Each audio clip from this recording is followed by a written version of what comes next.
Olá! Nosso encontro de hoje tem como finalidade lhes apresentar algo que é muito diferente, até certo ponto exótico. Mas eu tenho a felicidade, eu agradeço a Deus por ter podido participar na condição de atriz nas duas modalidades. Falo sobre o circo e o teatro. Quando eu falo em teatro, eu falo teatro clássico apenas para diferenciar do circo, que eu vou explicar agora como era a história. Eu digo que eu amo essa minha vida que tive, começando a minha carreira de atriz no circo. Por quê? Quem faz circo, gente, e tem um pouquinho de talento, trabalha em qualquer lugar do mundo. Por quê? Há muitos anos, meu pai, José Fortuna, tinha uma companhia teatral chamada Companhia Teatral Maracanã. Ele era o criador e ele tinha um grupo. Neste grupo tinha o irmão dele e outros. Eram 5. O cabeça era meu pai e o grupo se chamava Companhia Teatral Maracanã. Muito bem. Como começou a questão do circo em minha vida? Nós não morávamos no circo. O papai não tinha um circo. Podia ter, mas não tinha. O que acontecia era, havia donos de circo que, onde toda a família daquele dono morava. Por quê? Porque o circo é itinerante. Ele faz hoje no norte do Paraná, depois de 2 meses vai para outra cidade, então é claro que a família vai junto. E outra, todas as pessoas da família que moram no circo eram os artistas. Eram os mesmos que faziam números circenses, e malabares, e trapézio, e peças no circo. Veja. Então era assim, nós não morávamos. O meu pai, dramaturgo, poeta, ator, compositor, eu não tenho o menor pudor de falar. E nem vou pedir licença para você, desculpe a modéstia. Não, porque eu tenho o maior orgulho desse meu pai, pelo artista que ele foi. E pessoa, minha mãe também, só que a arte ficou com ele. Graças a Deus, a minha mãe ficou com a razão. Vamos trabalhar, vamos ganhar dinheiro, precisamos disso na casa. Curta e grossa, direta.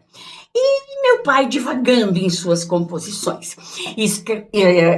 Escreveu 2.600 letras,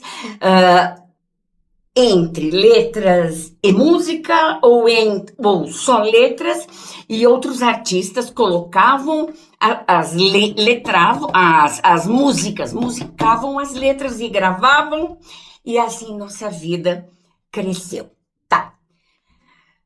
Ele tinha programas nas antigas rádios Piratininga, Tupi, o nome é até hoje, mas Tupi, Gazeta, Piratininga, Record, e ele fazia programas de música sertaneja, em geral, músicas dele, obras dele, escritos dele, que não é como hoje, que você tem 1 milhão de duplas sertanejas, ainda que levem o nome de música sertaneja raiz.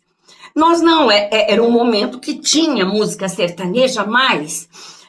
não, hoje leva o nome de música sertaneja universitária, é isso mesmo, sertanejo universitário. Nós fomos da música sertaneja raiz. Tonico e Tinoco, José Fortuna e Pitangueira, meu pai e tantos outros. Tá. Ele tinha programa nas rádios e através dos programas, onde ele apresentava as músicas dele, anúncios de um outro, os patrocinadores que ele tinha, e ele foi fazendo esses programas e os donos dos circos, epa, José Fortuna, aí José Fortuna foi crescendo, graças a Deus, e aí os donos dos circos entravam em contato com meu pai, pedindo peças teatrais no circo, que eram também escritas por meu pai. Então, música, peça, atuação. Era um grande ator, eu aprendi muito com o pai. Era com ele. Tá. O circo daquela época, lona, não? Lona. Todo ele lona. Era enorme, cadeiras e arquibancadas de madeira, no centro, picadeiro, em círculo, que é onde fica a graminha do terreno onde o circo foi instalado. E depois do picadeiro, um palco também de madeira. Em geral, tudo muito precário, graças a Deus. Por quê? Porque quem consegue tirar arte, certo? De um local assim, tira arte em qualquer lugar. Tamanha precariedade nós tínhamos que nos virar nos 30, usando a linguagem do Faustão, não é? De hoje. E os circos não ficavam nas zonas urbanas, ficavam mais nas zonas afastadas, nas zonas rurais. Nas zonas onde não havia nada, absolutamente nada de entretenimento. Nada. Portanto, olha os nomes do circo: Circo do Linguiça, Circo do Tonico, tudo nome hilário. Telefonavam, não, mas entravam em contato com meu pai através dos programas de rádio e convidava. José Fortuna, seu conjunto, Companhia Teatral Maracanã, eu quero vocês lá para fazer uma peça sua, tal, do dia tal ao dia tal. Tá? Então, nós estudávamos, eu e minha irmã, que ele fazia questão disso, estudávamos de segunda a quinta, sexta, e sábado cedinho, às vezes até sexta, eu, minha irmã, minha mãe, íamos com eles para as peças. Eu não sei fazer números circenses. Não, era peça em circo. Tá. O circo é todo ele exagerado. É todo ele dionisíaco. Emocional. Emoção rasgada.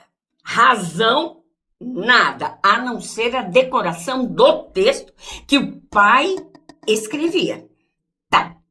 Dava tempo de decorar? Às vezes sim, às vezes não. Porém, no circo havia uma coisa chamada ponto, que ficava ali na frente dos atores, embaixo, sufocado, para a plateia não ver, assim,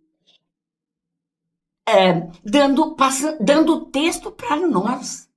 Olha que loucura! Ele tinha que ter uma modalidade vocal e uma altura que a plateia não ouvisse, que só os atores pudessem ouvir. Por quê? Porque ninguém decorava nada.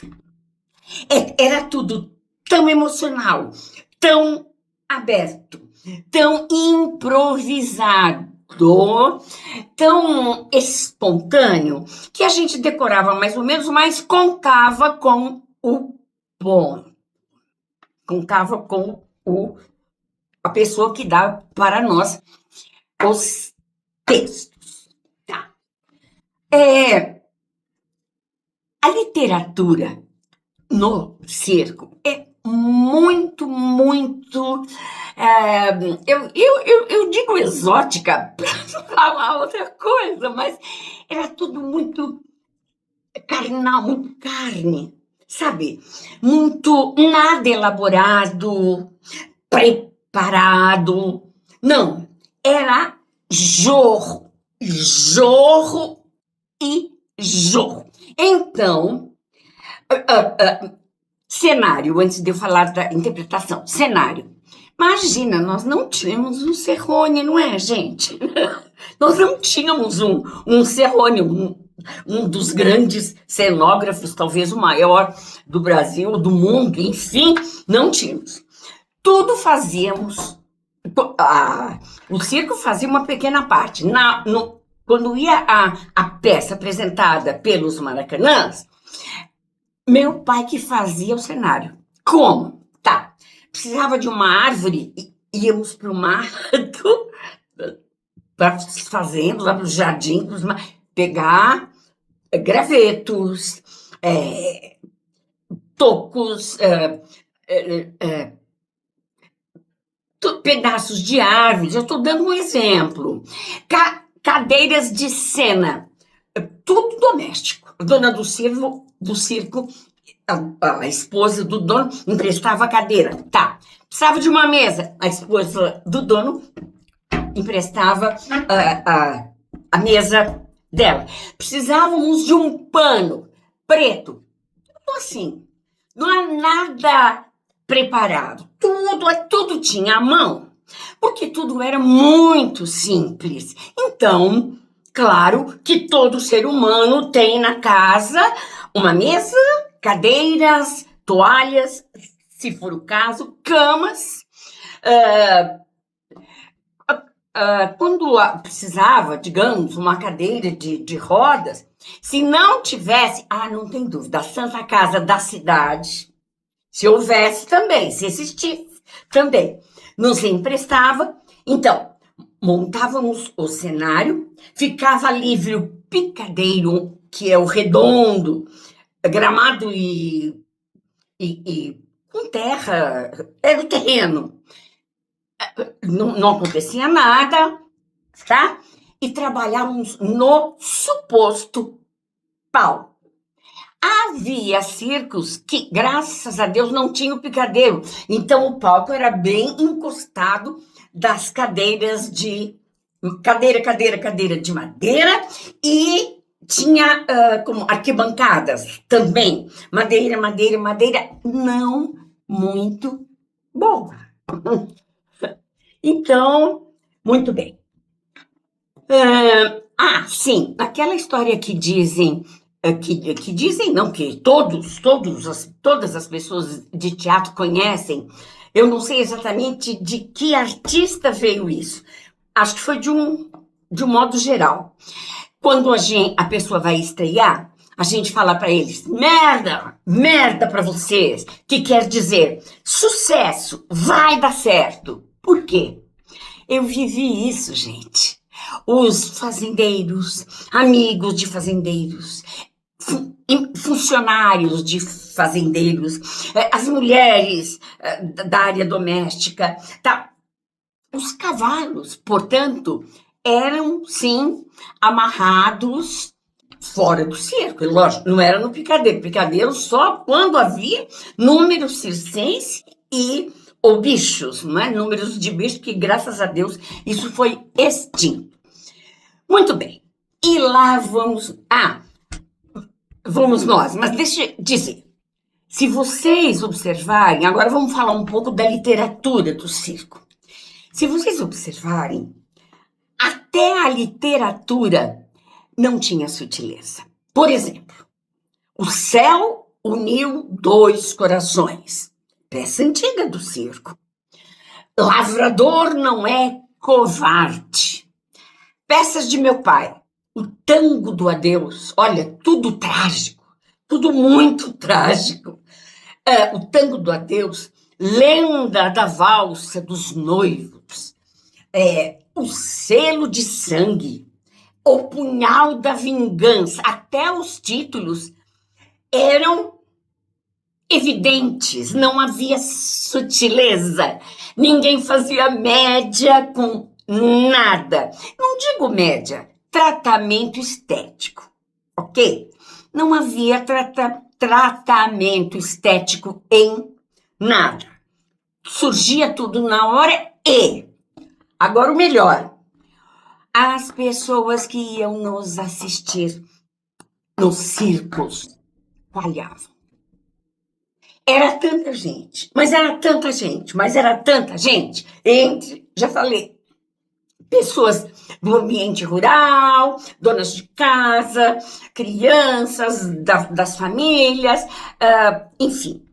Que papai chegava a fazer 2 sessões por noite. Por exemplo, uma às 8, outra às 22 horas. De tanta gente. E graças a Deus, com as composições de papai, gravando e vendendo, com o circo que lotava, papai foi saindo daquela pobreza, graças a Deus, com o talento dele. Ganhamos a vida com o talento. Não houve ninguém que nos patrocinasse, ninguém que nos bancasse, éramos nós mesmos. Com 5 anos de idade, ele falou: eu vou botar você no palco. Como? Sim, você vai fazer o personagem Regina, da peça O Tango do Adeus. Olha só, 5 anos. Lá fui eu. Enfrentar aquela plateia Veja, quando se diz que o ambiente, a ocasião faz o ladrão, correto, mas talvez correto, mas o ambiente também faz o ladrão. Como as cadeiras eram algumas ótimas, outras meio lá, meio cá, como o palco era de madeira também, meio lá, meio cá, como havia um ponto que dava o texto, e se a plateia ouvisse o ponto? E nós falávamos depois que o ponto, ou simultaneamente ao ponto. Era um absurdo. Mas isto foi conquistando o interior das cidades brasileiras, principalmente interior, olha vocês, do estado do Paraná. Foi o lugar que tinha, onde os circos iam com a maior frequência. Os circos ficavam, o prefeito cedia o terreno, 3 meses ou 2 meses ia para outra praça. Era itinerante, por isso que a família ia junto, etc. Roupa também, viu? Não tinha um figurino, não tinha uma sonoplastia, um som. Não, era tudo no cru. Quando eu digo que não tinha figurino, nossas roupas mesmo. Às vezes as mulheres dos circos emprestavam roupas para mim, né? Porque da família começou eu. Depois ele pôs a minha irmãzinha também, que é muito mais nova do que eu. Então, eu conheci essa modalidade de interpretação de muito pequena até porque no circo você faz as crianças. Ele queria que eu fizesse, tá. As mocinhas que ele dava para mim, as mulheres mais maduras para mim e até os idosos. E eu tinha quanto? 20 anos. Por quê? As maquiagens eram muito carregadas. Então, para fazer uma velhinha, não era um grande problema do ponto de vista externo. Era a maquiagem em cima de maquiagem e os traços do velho e uma touca amarrada, um cabelo, e lá íamos. O importante e o que segurava a plateia era a interpretação. Nossa, por quê? Porque era uma emoção. tão plena, mas tão plena, mas tão plena, falei para vocês, não tinha filtro, que os caboclos, os operários, as operárias, o nosso público amava, porque se identificava. Não, se você falasse para eles o que era catarse, que é o descarregamento, grosso modo, o alívio das tensões por choro, ou por lágrima, ou por movimento, por qualquer coisa, jamais eles entendem essa palavra. Então, mas eu agora sei que era catarse pura, nada construída. Saía e saía. Isto me deu uma espontaneidade extraordinária, uma coragem extraordinária. Estou falando da coisa boa, viu? Depois eu falo das coisas não tão boas. A desinibição que você tinha que enfrentar aquele mundaréu de pessoas, que às vezes entrava até com o cachorrinho, aí saía para o cachorrinho fazer as necessidades dele, enfim. Este não filtro era levado para todas as interpretações, todas as músicas que eventualmente ele queria nos espetáculos, todas as roupas, quanto mais vermelho, melhor, muito, muito estereótipo. Nada de arquétipo, que eu vim entender muito depois. Ah, tá, chorar e chorávamos, mesmo, de verdade. Foram coisas que eu fui vivendo e fui aprendendo. Escuta só onde vai dar isso. Como digo, esperteza, coragem, desinibição do público. Isso desde criancinha foi sendo oferecido para mim. Então era este o mundo estético que eu vivia, conhecia, interpretava, exagerado, grande, amplo e verdadeiro. Tá. Por que eu fiz essas aspas? Porque depois que o papai morreu, foi embora, que eu entrei numa crise muito grave de depressão. O meu patrono, o meu rei tinha ido embora. Quem me colocou lá, que tinha me ensinado tudo, tinha ido embora. E agora? E agora? O que faço? Tá. Papai morreu, eu fiquei doente, estudando. Disso, nem ele nem minha mãe abriam mão, graças a Deus.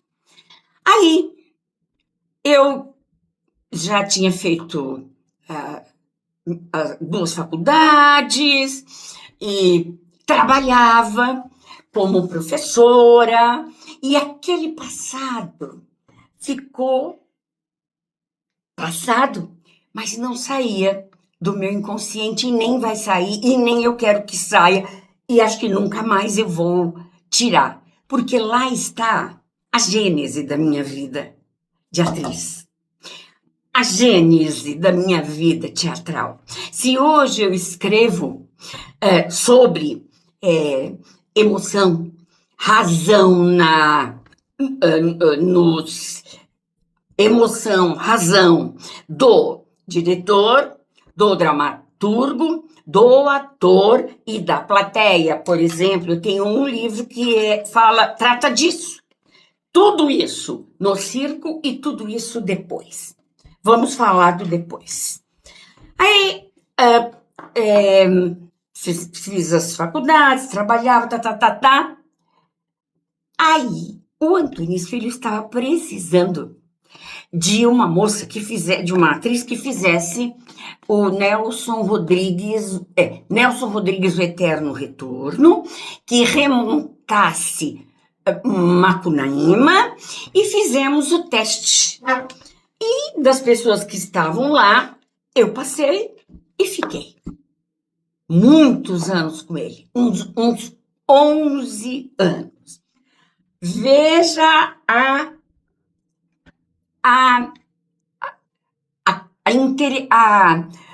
a coisa mais interessante que eu vivi, que também foi doentio.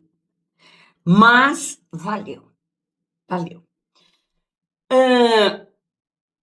Quando eu chego no Antunes, eu chego com a maneira de fazer teatro que eu recebi do berço. Lá atrás, do papai. Quando eu entro no Antunes, que ele manda fazer cena aqui, cena lá, eu ia. Era o referencial que eu tinha. Mas eu ia com as chamadas 10. Eu ia com nenhum sutileza, zero. Eu ia inteira.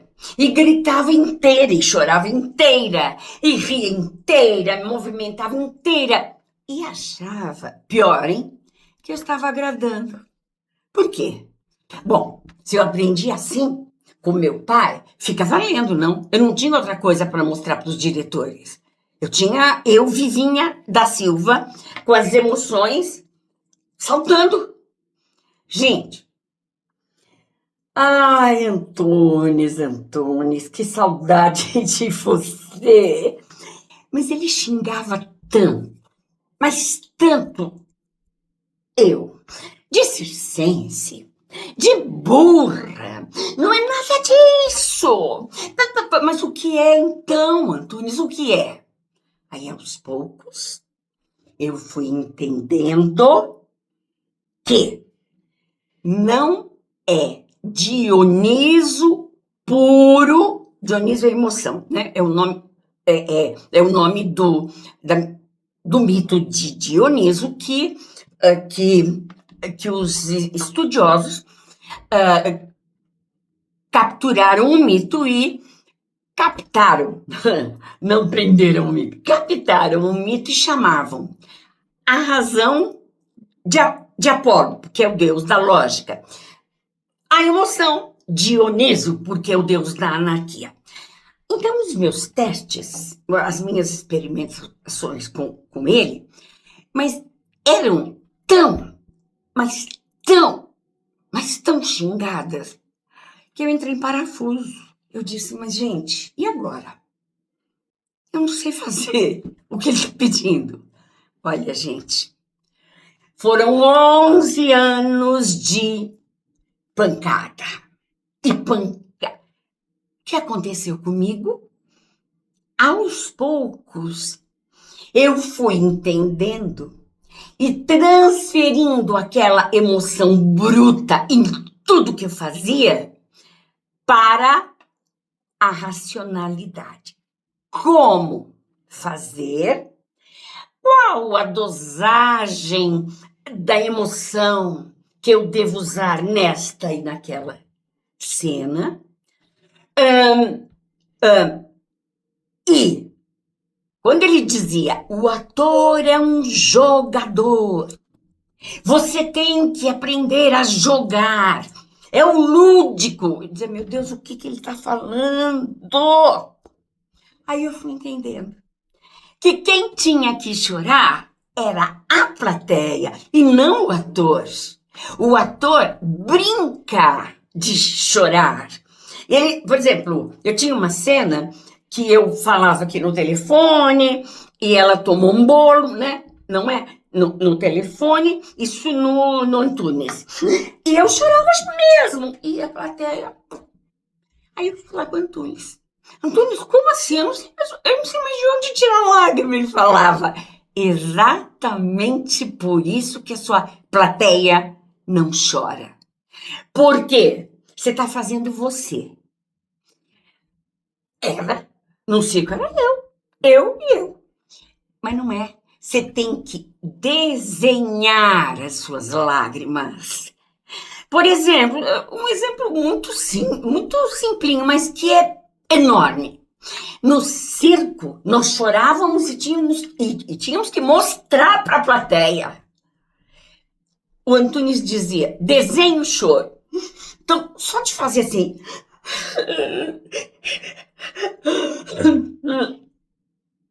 Pronto, eu não tinha nem uma lágrima.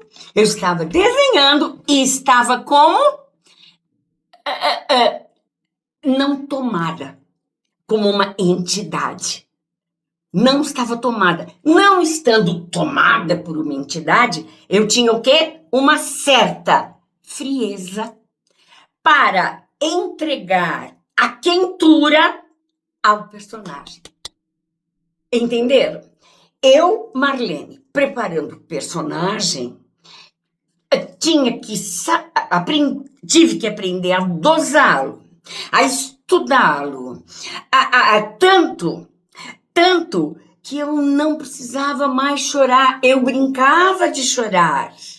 Eu brincava no teatro moderno, vamos dizer assim. Eu brincava de bater. Eu brincava de acontecer. E a plateia é que tinha que sentir tudo isto. Bom, veja, até no teatro grego, século IV antes de Cristo, veja bem, só homens não, só homens, e quando havia mulher na história, homem vestido de mulher.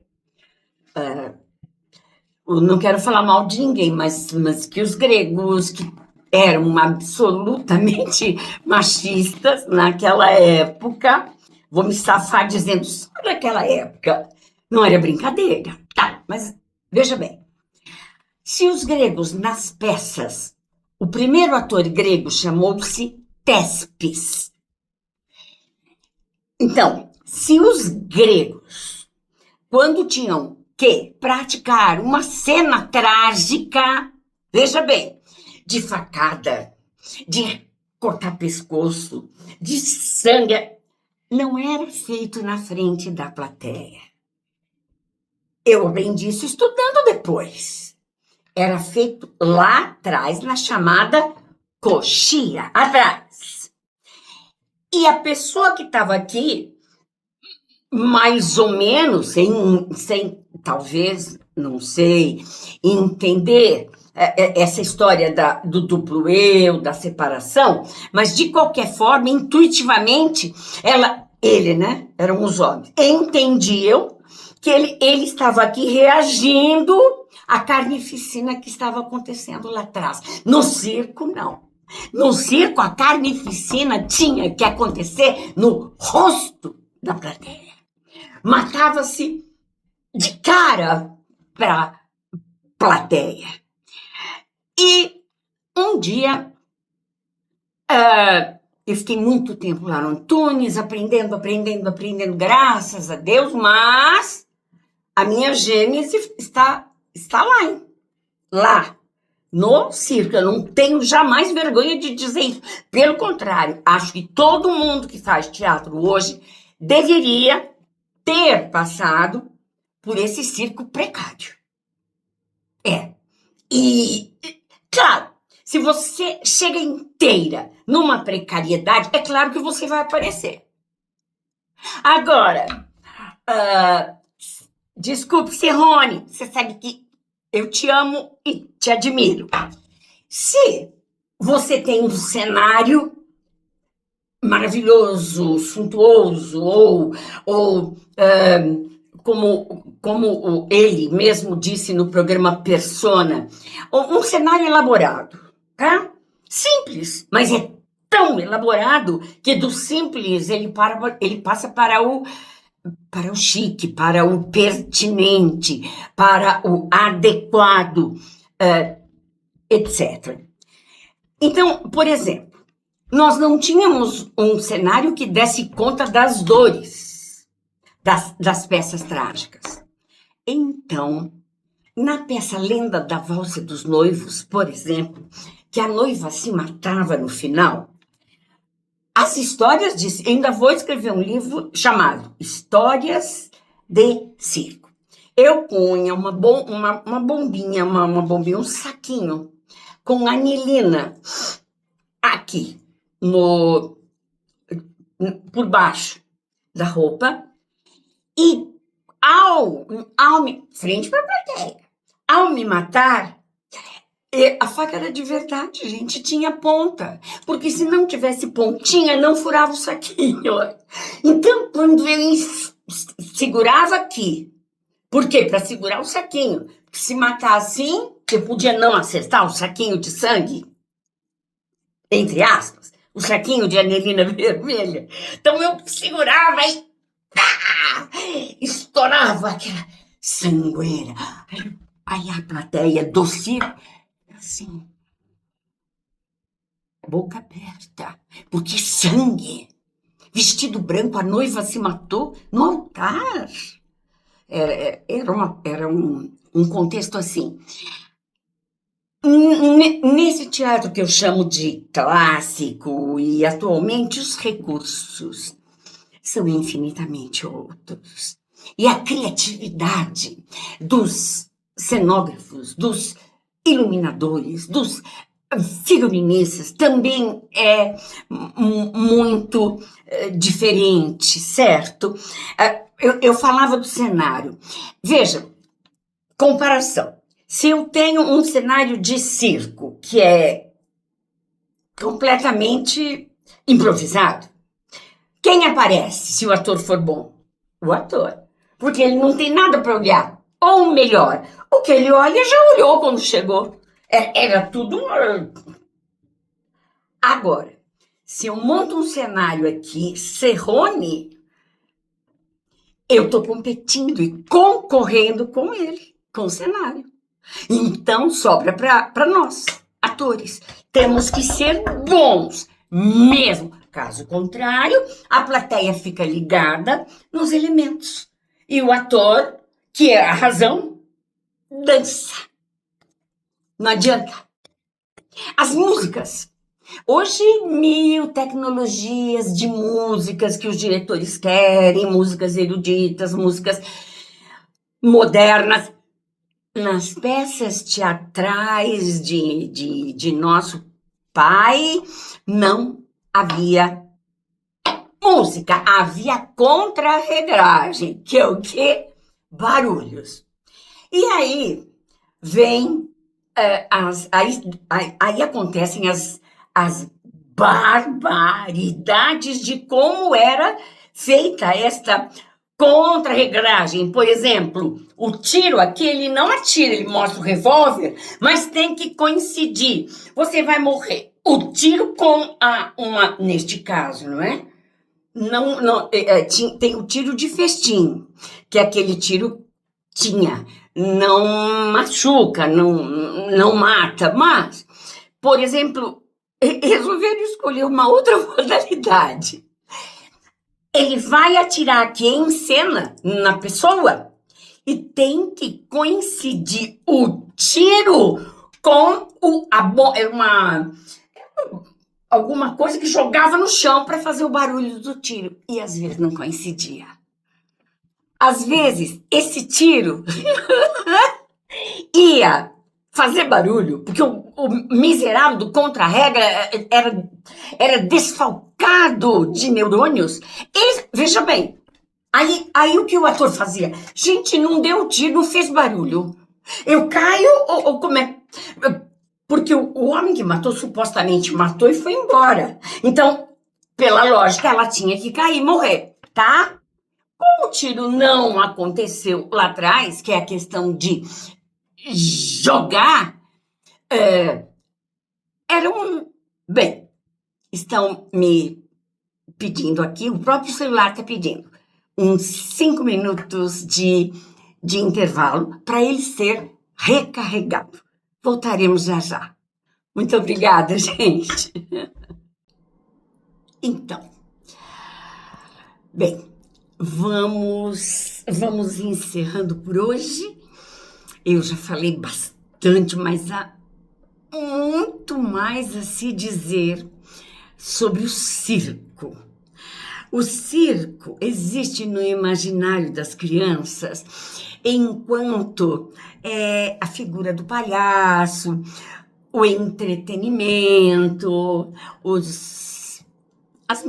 as modalidades circenses, trapézio, o mágico, o vira-prata, etc. Mas quando a gente passa para interpretação teatral no circo, é muito diferente de tudo. Para encerrar, pelo que eu falei, você pode pensar, nossa, mas no circo só se interpreta a tragédia. Não. É melodramático, tem muita comédia, mas tudo rasgado, não é? Tudo aberto, nada pensado. E eu falo uma coisa aos meus alunos, para as pessoas que eu dou palestra, que enquanto no circo a improvisação era uma lei, no teatro clássico, a improvisação é uma exceção. Eu chamo a improvisação de bombeiro. É quando está tudo pegando fogo, tudo, e você esquece o texto e o outro. Você tem que fazer alguma coisa, você tem que preencher aquele espaço. Você não pode chegar para a plateia e quebrar com o sagrado tão imediatamente assim. Desculpa, gente, eu esqueci. Que é isto? Não. O teatro é um sagrado constituído de significações, ressignificações, metáforas, simbologias, representações. Ele não é a vida, ele é uma estetização, vamos dizer assim, estética, é a vida elaborada esteticamente que vai para a presença dos ouvintes, dos que assistem, dos auditórios e das plateias. Essa palavra elaborada, a impressão que esfria, não é o processo, mas depois eu vim entender que não. Pelo contrário, esquenta mais ainda. Porque no circo é matar ou morrer mesmo. No teatro, chamado elaborado, digamos assim, é brincar de matar, brincar de morrer, brincar de viver. Neste termo brincar também há estudos que não é uma brincadeira. Não estou falando no sentido figurado. Você não vive a vida. Você empresta o seu corpo, suas emoções, sua personalidade, mente, cognição, trabalhadas para levar a vida, às vezes até muito melhor, muito maior, muito mais grandiosa do que ela mesma. Tá bom? Muito obrigada. Até a próxima oportunidade. E um dia eu venho aqui falar para vocês sobre histórias circenses. Que aí então é uma delícia. Tudo de verdade. Mas como ser de verdade? Se você está, por exemplo, vestida de branco, não é noiva, é um baile, é uma festa, na lenda da valsa dos noivos, que meu pai escreveu. Então, tinha a festa do casamento, não é? A moça está toda vestida de rosa clarinho, vestido que ela pegou da mãe, ou da avó, ou da tia, ou fez na costureira, na máquina de costura, etc. E caiu um temporal e a lona tinha buracos, certo? E ela tinha que cair morta. Aonde? Ela levava uma punhalada. Enfim, ela tinha que cair morta. com direito a sangue, com direito a tudo, a gritos e lágrimas. Pergunto, onde ela iria cair se o tablado estava molhado por conta do temporal e da água que veio dos buracos da lona? Sabe o que a gente fazia? Eu fiz muito isso. Ia sentindo a dor e me afastando. Sentei numa cadeira de que estava no cenário e morri. É isso. Loucura das loucuras. É uma delícia, essas histórias são muito. E termino agradecendo a Deus, a vocês, aos meus mestres, a meu pai na origem. Lá está a gênese da atriz que há em mim. E também a minha mãe, que ia atrás, seria uma generala, pondo o povo da arte, que era eu, meu pai, minha irmã, com a cabeça firme, centralizada, porque ela é muito prática. Precisamos fazer a feira, precisamos comer, precisamos de dinheiro, vocês ficam aí fazendo poesias e cantos e viajando e eu preciso disso. Aí meu pai saía para fazer as compras para ela, certo? Então, eu agradeço tudo e agradeço a assistência de vocês, a visita de vocês ao meu site, onde vai sair essa matéria, marlenefortuna.uol.com, não? marlenefortuna.com.br, eu falei UOL, não existe isso. Site, www.marlenefortuna.com.br. Meu canal no YouTube, @MarleneFortuna3317. E Facebook e Instagram, que você vai ver um pedacinho. Mas as matérias maiores irão no site, eu aviso, olha, tem matéria nova lá. Eu vou montar para vocês uma matéria sobre histórias do circo, daquele. Uma mais gostosa do que a outra. Muito obrigada. Voz. Lona é elemento que o som bate e fica nela. Então você tem que gritar, porque não há retorno. É diferente da acústica dos teatros clássicos, não é? E principalmente hoje que tem os microfoninhos